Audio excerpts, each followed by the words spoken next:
Welcome to Sharma Ji Engineering.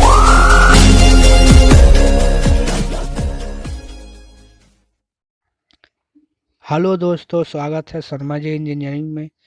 तो चलिए आज मैं फिर से बिहार पॉलिटेक्निक और बिहार आईटीआई के संबंध में कुछ क्वेश्चन लेकर आया हूँ। Important question PMD paramedical dental.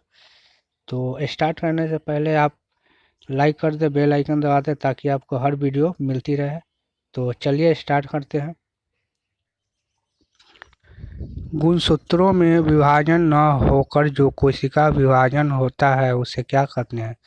सूत्रीय विभाजन, असूत्रीय विभाजन, अर्धसूत्रीय विभाजन, बीजाणुजनन। तो आपका आंसर हो जाएगा बी। क्या हो जाएगा दोस्तों? आपका आंसर हो जाएगा बी, असूत्रीय विभाजन। चलिए अगले प्रश्न देखते हैं।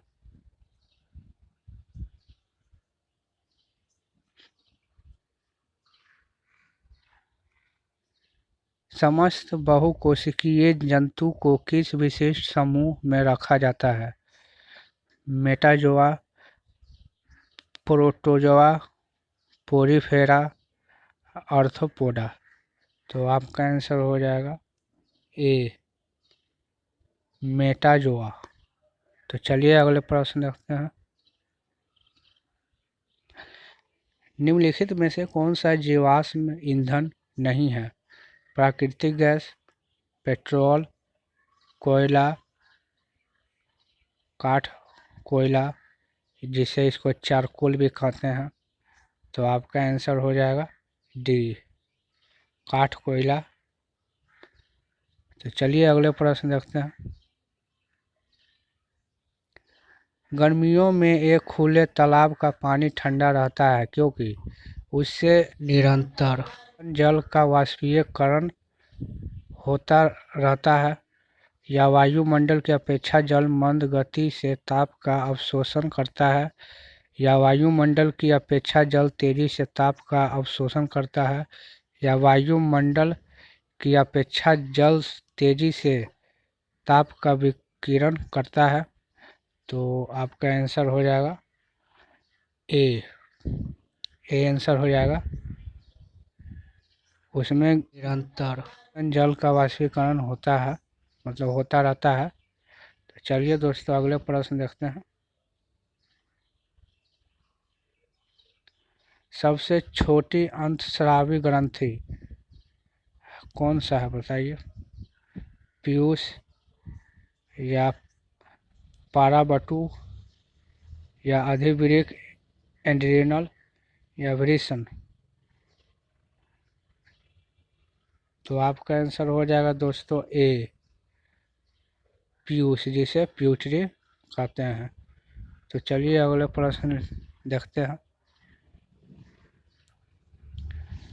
निम्नलिखित में से किसमें कोबाल्ट उपस्थित रहता है?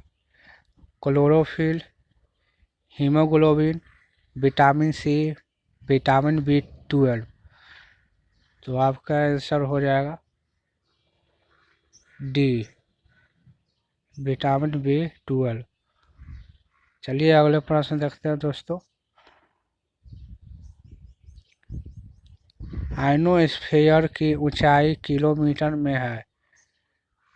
1 किलोमीटर, 10 किलोमीटर, 100 किलोमीटर, या 1000 किलोमीटर। तो आपका आंसर हो जाएगा सी, 100 किलोमीटर। चलिए अगले प्रश्न देखते हैं। नेत्र पर प्रकाश की मात्रा का नियमन करती है? कॉर्निया पर, उपतारा, दृष्टिपटल, श्वेत पटल। तो आपका आंसर हो जाएगा बी, उपतारा। चलिए अगले प्रश्न देखते हैं। स्तनधारियों में निषेचन होता है गर्भाशयीय नलिका में, या गर्भाशय में, या मूत्र मार्ग में, या अंडाशय में। तो आपका आंसर हो जाएगा ए, गर्भाशय नलिकाओं में या नलिका में। तो चलिए अगले प्रश्न देखते हैं। चमगादड़ निम्नलिखित में से किस वर्ग में रखा जाता है? सरीसृप, पक्षी, स्तनधारी, जल स्थलचर। तो आपका आंसर हो जाएगा सी, स्तनधारी। तो चलिए अगले प्रश्न देखते हैं। एंजाइम होता है सूक्ष्म जीवाणु, प्रोटीन, अकार्बनिक यौगिक, फफूंदी। तो आपका आंसर हो जाएगा बी, प्रोटीन। तो चलिए अगले प्रश्न देखते हैं। रिचर स्केल निम्नलिखित में से किस मापन में उपयुक्त होता है? तो वायु की गति, शरीर का ताप, भूकंप की तीव्रता, सागर की गहराई। तो आपका आंसर हो जाएगा सी, भूकंप की तीव्रता। तो चलिए अगले प्रश्न देखते हैं। वनस्पति तेल के हाइड्रोजनीकरण में प्रयुक्त उत्प्रेरक है लोहा, तांबा, प्लेटिनम, निकेल। तो आपका आंसर हो जाएगा लोहा। चलिए अगले प्रश्न देखते हैं। पत्तियों पर पाए जाने वाले स्टोमेटा के खोलने में महत्वपूर्ण कारक होता है द्वार कोशिका, कोशिकाओं में पर्णहरिम की मात्रा, या कोशिकाओं में हार्मोन की मात्रा, या कोशिकाओं में प्रोटीन की मात्रा। तो आपका आंसर हो जाएगा ए, द्वार कोशिका। तो चलिए अगले प्रश्न देखते हैं।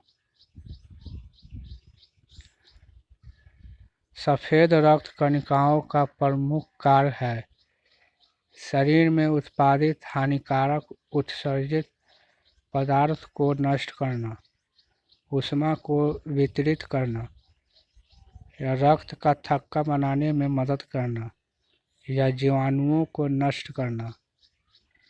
तो आपका आंसर हो जाएगा डी, जीवाणुओं को नष्ट करना। चलिए अगले प्रश्न देखते हैं।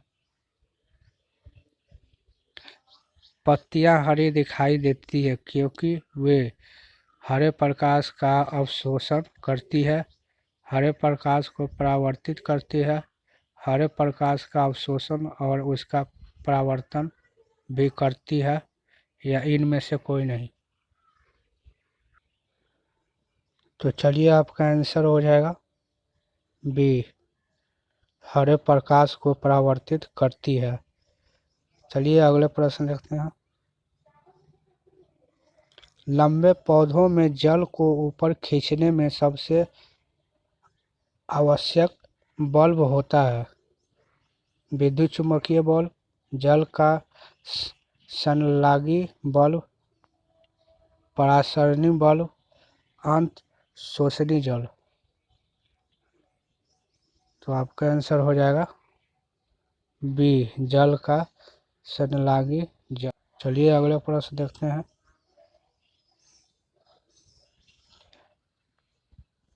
निम्नलिखित प्रोटीनों में से कौन ऐसी है जो अधिकांश विषाणुओं के लिए प्रभावी है?